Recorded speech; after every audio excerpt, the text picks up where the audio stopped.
Stop wasting time with the minor pentatonic when you start getting into your improvisational journey. That's usually where we're starting, right? Minor pentatonic, and especially in that first position.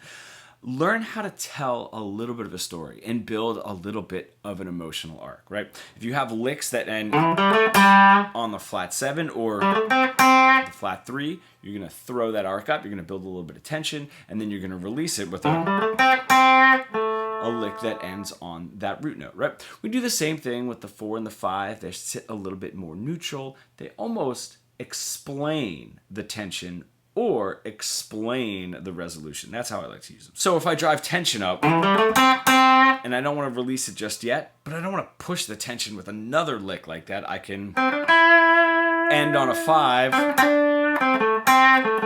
and then end on the root note to sort of drive everything down. Anyway, that's how I would start. Get an emotional and a linguistic attachment to the phrases that you're playing and saying. Otherwise, we just get stuck rambling, baby, and we're not saying anything, and it gets very boring. Now, the second step to start unlocking the fretboard a little bit is the spelling of the minor pentatonic is the same. 1, flat 3, 4, 5, flat 7, no matter what position you're in. It's just whether it starts on the 1, like it does in first position, or the flat 3, like it does in the second position, or the 4, like it does in the third position, and so on. So if you have a lick that you really like, just look at your 5 positions of the minor pentatonic. Now, I teach it a little bit of a different way, but if you're looking at your 5 positions of your minor pentatonic, that's your starting note, and you're just going. Can you do a 4 with a bend, a 4, a flat 3, and a 1 here? Can you do it in this position?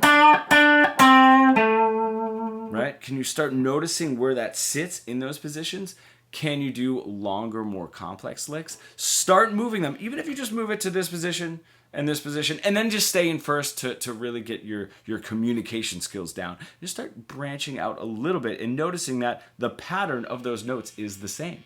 If you're an intermediate guitar player stuck in that boring, stale guitar solo plateau that we all get stuck into, and you really want to bridge the gap between your creative ideas and what you're able to play, becoming fully fretboard fluent, comment pro below and we can get started.